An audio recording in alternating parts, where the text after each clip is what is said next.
Il était une fois, dans un lointain pays d'Orient, un charpentier nommé Ali Baba, qui vivait pauvrement avec son épouse.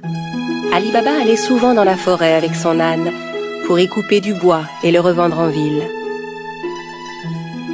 Un jour qu'il était allé chercher du bois dans la forêt comme à l'ordinaire, il entendit un bruit de galop. C'était un groupe de cavaliers qui se dirigeait tout droit vers lui. Et les hommes n'avaient rien d'aimable. Ce sont certainement des voleurs. Je ferais mieux de me cacher. Ali Baba cacha son âne derrière les buissons et grimpa à un arbre. Les hommes arrivèrent et s'arrêtèrent juste sous l'arbre. Ali Baba les compta. Ils étaient 40 exactement.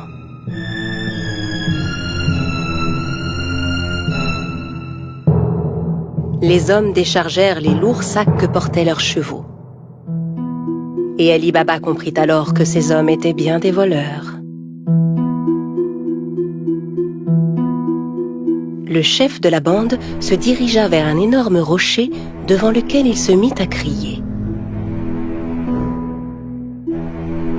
Sésame, ouvre-toi! Soudain, il se passa une chose incroyable. Le gros rocher glissa sur le côté comme une porte coulissante, laissant apparaître une grotte. Les voleurs entrèrent un par un en portant leurs gros sacs. Quand le dernier fut entré, la porte se referma automatiquement. Ali Baba était médusé par ce qu'il voyait. Au bout de quelques instants, le rocher s'ouvrit à nouveau et les voleurs ressortirent de la grotte. Quand le dernier fut dehors, le chef se tourna vers la porte et ordonna « Sésame, ferme-toi !» Le gros rocher se referma aussitôt et les cavaliers se remirent en selle et s'éloignèrent.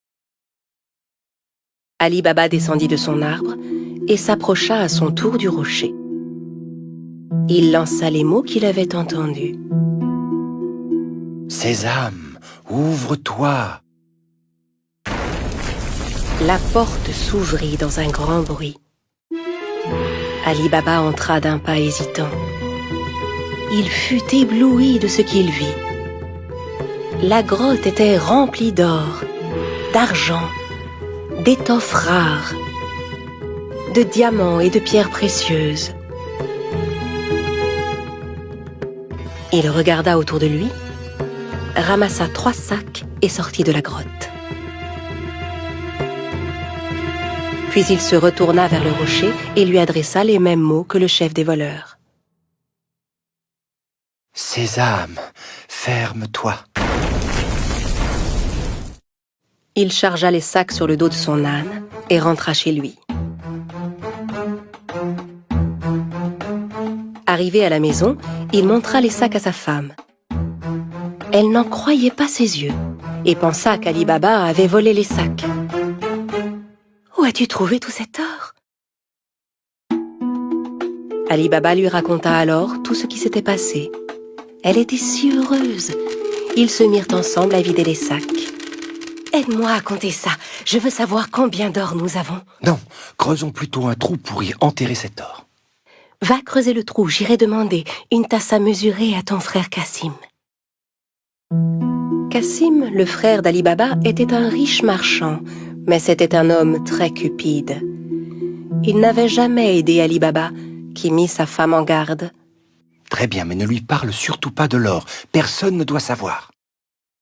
La femme se rendit chez Cassim pour lui emprunter une tasse à mesurer.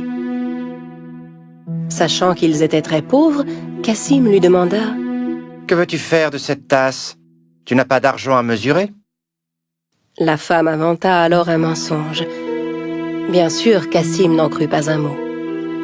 Il mit discrètement un peu de miel sous la tasse avant de la confier à l'épouse d'Ali Baba. La femme rentra chez elle avec la tasse et commença à mesurer l'or. Puis quand ils eurent compté tout leur or, Ali Baba alla l'enterrer dans un grand trou.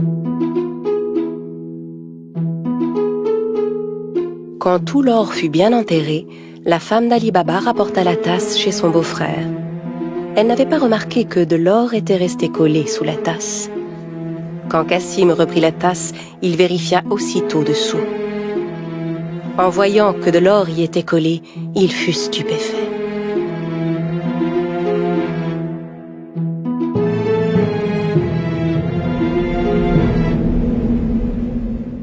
Je me demande où Ali Baba a pu trouver cet or. Cassim ne put pas dormir de la nuit.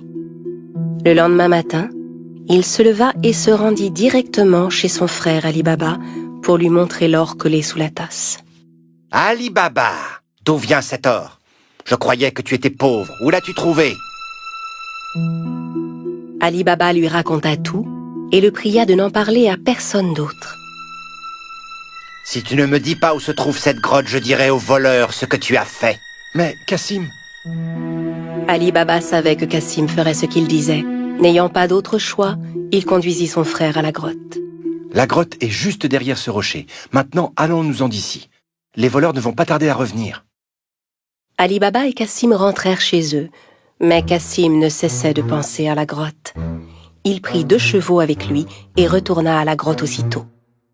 Arrivé devant l'entrée, il récita les mots qu'Ali Baba lui avait indiqués. « Sésame, ouvre-toi » Le gros rocher se mit à bouger et la grotte s'ouvrit. Cassim n'en croyait pas ses yeux. Il était fasciné par le spectacle qui s'offrait à lui, hypnotisé par tout l'or qui brillait. Le plus vite possible, il commença à remplir les sacs qu'il avait apportés avec tout l'or qu'il pouvait.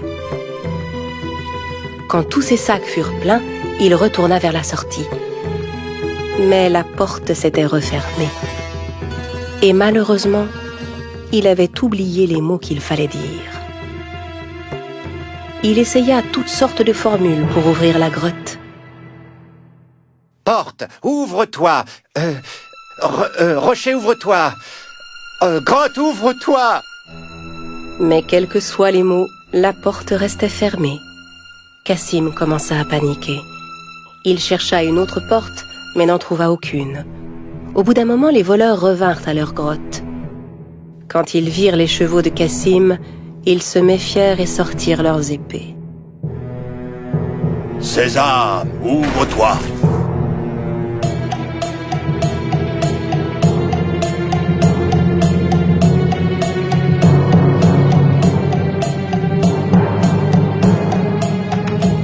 En entrant dans la grotte, les voleurs s'emparèrent de Cassim et le punirent sur le champ.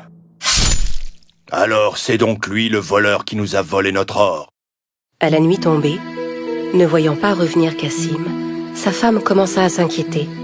Elle courut chez Ali Baba pour lui demander son aide. Ali Baba aussi était inquiet pour son frère. Il retourna à la grotte et vit les 2 chevaux qui attendaient devant la porte.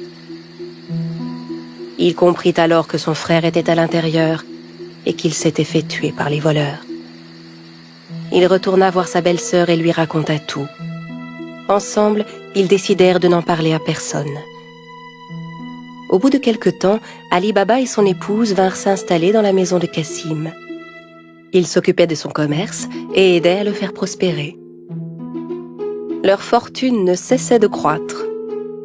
Dans le même temps, le chef des voleurs se rendait compte que l'or caché dans sa grotte ne cessait de diminuer de jour en jour.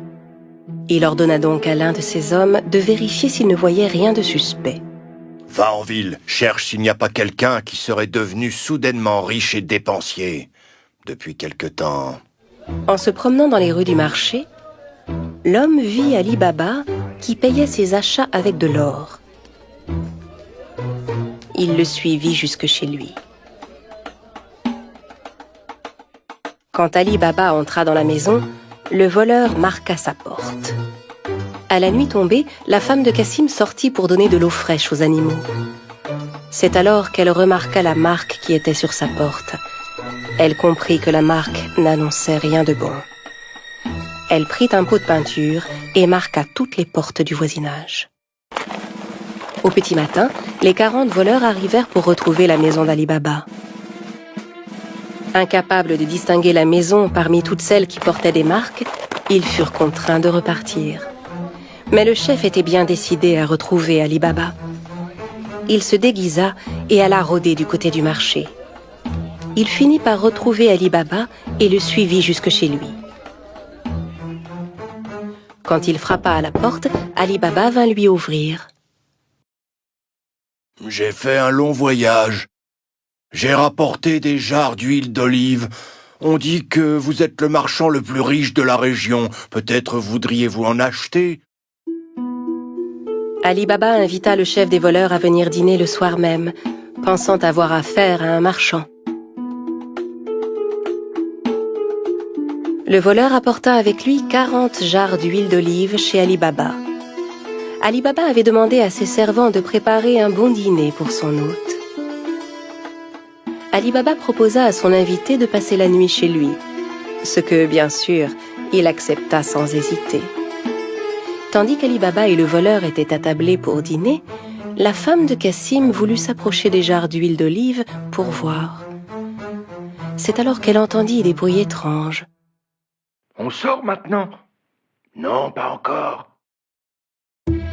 En entendant que c'étaient les voleurs qui étaient dans les jarres et non pas l'huile, elle comprit que c'était un piège. Elle alla aussitôt à la cuisine pour faire bouillir de l'huile. Puis elle revint verser de l'huile bouillante dans chacune des jarres.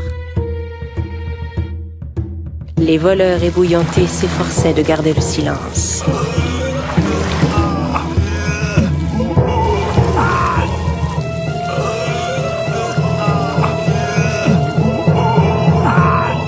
À minuit, quand tout le monde était endormi, le chef des voleurs alla vers les jarres.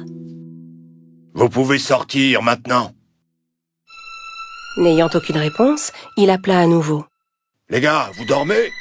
N'entendant à nouveau aucune réaction, il décida d'ouvrir les jarres et fut terrifié de ce qu'il vit.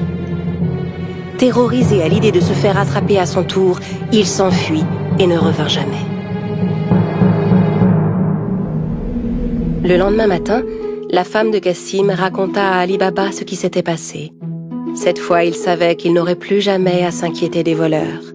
À partir de ce jour, Ali Baba et sa famille menèrent une vie riche et heureuse.